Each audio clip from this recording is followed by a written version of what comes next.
Sometimes we as human beings have to say goodbye to an entire culture. Sometimes saying goodbye is hard.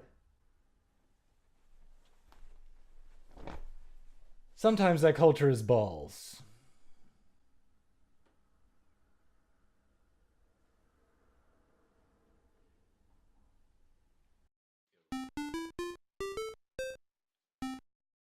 Pinball is a game about wiggling two thingies that hit a ball into other thingies that light up and say points. And you do that until a mix of gravity and poor reflexes say the game is over. Then in theory you look really cool when you show everyone all of your points. I have a nagging feeling that I'm part of the last generation that's going to be nostalgic about pinball. My parents were your standard Gen Xers, and by that I mean they loved pinball.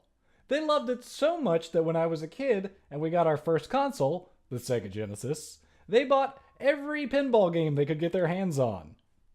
For context, in those days you got to play Sonic the Hedgehog 2 and whatever your parents bought. And for me that meant pinball.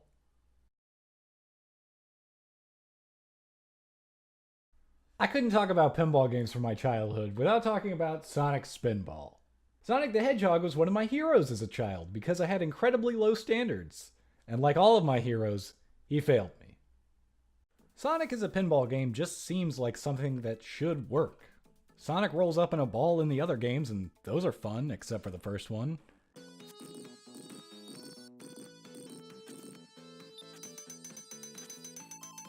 And fighting Robotnik kind of feels like a pinball. Casino Night Zone exists.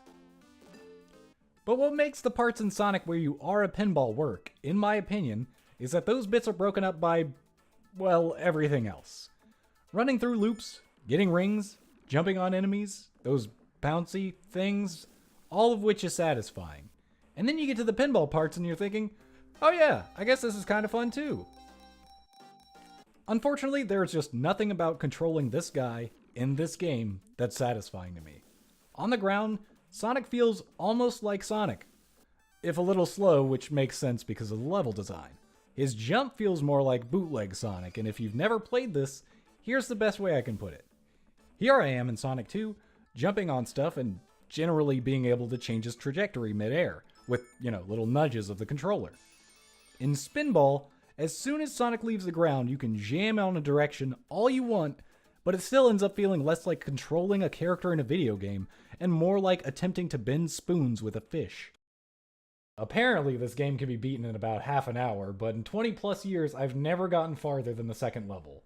I can clearly remember the rush I felt when, after trying for probably weeks to beat the first level, I finally figured out how to get the Chaos Emeralds and beat the Spider Botnik.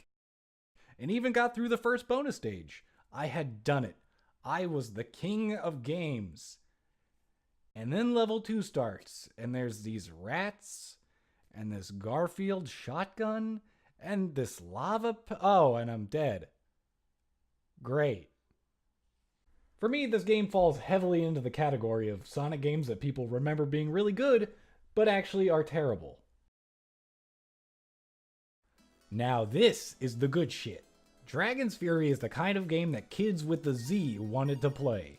It's got an 80s metal-inspired theme full of cultists, dragons, and spooky skulls so scary it'll make your granny leave the room politely because that's some devil shit right there.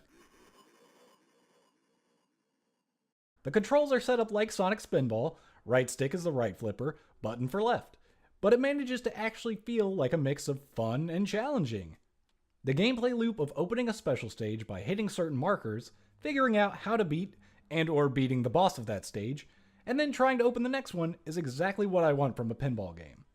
You've got 6 special stages including jars full of bats, some dragons, twin wizards, horrible fire-breathing head coming out of a demon's mouth. And for bonus creepy, there's also pinballs going into and being spit out of eyeballs. And once you put in the password that gives you 99 lives, and then eventually give up because it's taking too long, and then put in the other password that puts you at the last boss, you face off against the Dragon King. And eventually beat it. Maybe? Oh, there it is. Yay! The ball you were playing with as returns to this lady. And roll credits. But oh no, it's not over.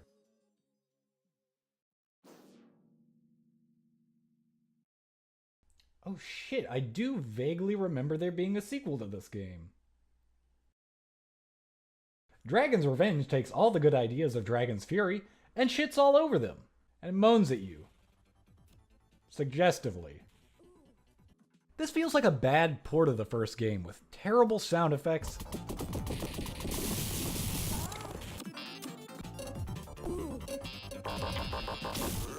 fewer special stages, and worse ball physics. I mean, just looking side by side, Dragon's Revenge looks like a bootleg of Fury. Every part of this is just off.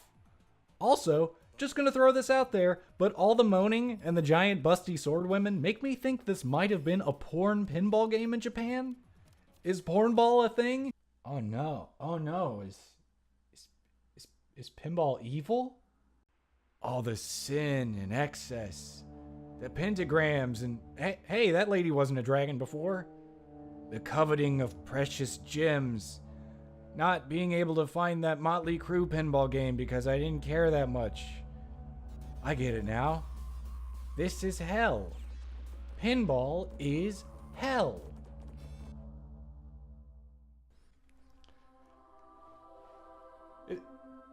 Is that you, God? Oh, hi, Sonic. Are you sure? I was only going to talk about Sega Genesis games, because I want to be on the right side of history. You know, as far as this whole console war thing is concerned. Alright, so, yeah, sorry about the whole failing me thing from before. We're cool, right? Awesome, cool, great. Yeah, yes, in the name of the Sonic, the Manic, and the Holy Sonia. They made a vow, their mother will be found.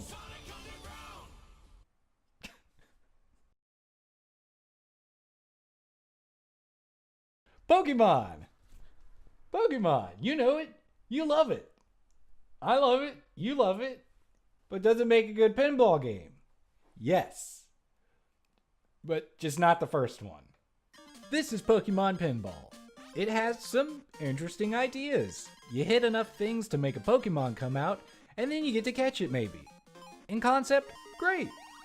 In execution, The music is kind of grating, and double ditto goes for the sound effects. Hitting the ball feels good, but holy hell is this transition from bottom screen to top screen jarring.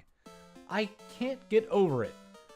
Past that, the presentation is kind of weak and it just doesn't make me want to come back to it. Although that's probably because I'm so in love with the sequel.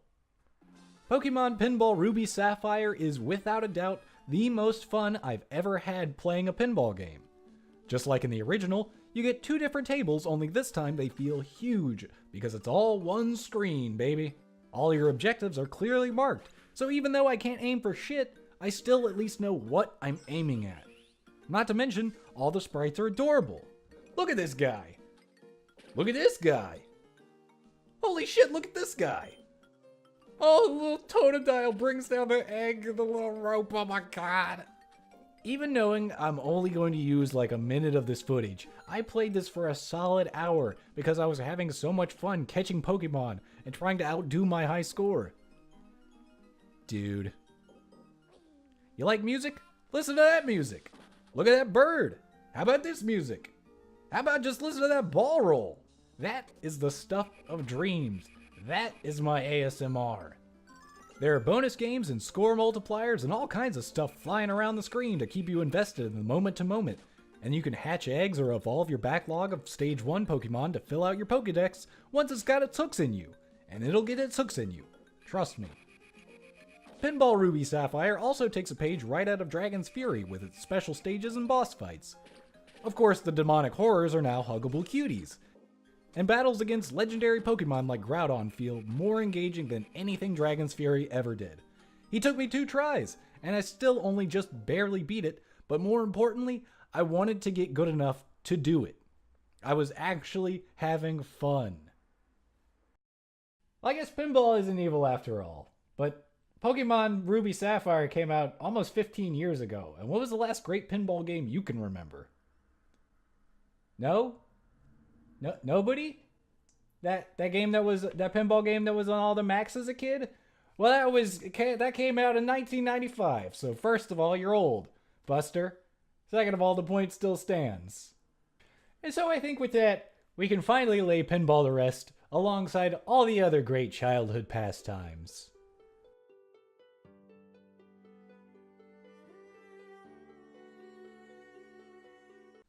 Ah, we hardly knew ye. I'm saying that about still having hope. That's the joke. Now, normally I don't give away genius ideas for free, but Game Freak, if you're listening to this for some reason, you could basically just re-release this on the Switch. Just do Pokemon Pinball on the Switch. You can follow the same model as Pokemon Shuffle and have your little microtransactions. That way you can buy into extra shiny chances. You can have like an extra table or two because it's 2019. But people will play it. Well, maybe not people, but me. Me will play it. Thank you for watching. I'll see you in the next one. Bye-bye.